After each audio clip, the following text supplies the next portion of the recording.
বোরকা পরে রাস্তায় রাস্তায় ঘুরছিলেন চেয়ারম্যানের চাচা। তল্লাশিতে বেরিয়ে এলো ভয়াবহ জিনিস।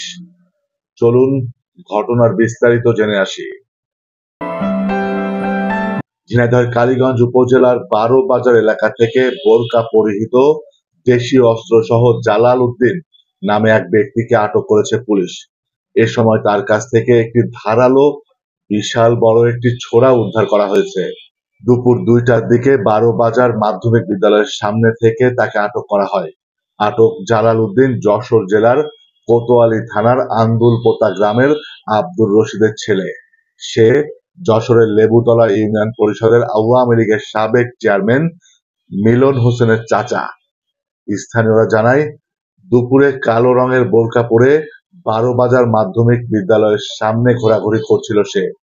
এ সময় তার চলাফেরায় সন্দেহ মনে হলে তাকে স্থানীয়রা আটক করে। পরে তার কাছ থেকে একটি ধারালো ছোরাও উদ্ধার করা হয়। পরে পুলিশ এসে তাকে আটক করে। ১২ বাজার পুলিশ ফাঁড়ির ইনচার্জ এসআই জাকারিয়া বলেন, স্থানীয়দের কাছ থেকে খবর পেয়ে ঘটনাস্থলে গিয়ে বোরকা পরিহিত অবস্থায় তাকে আটক করা হয়। এ সময় তার কাছ থেকে একটি ধারালো বড়ই একটি ছোরা উদ্ধার করা হয়েছে। তার বিরুদ্ধে কোনো মামলা আছে কিনা তা যাচাই বাছাই করা হচ্ছে।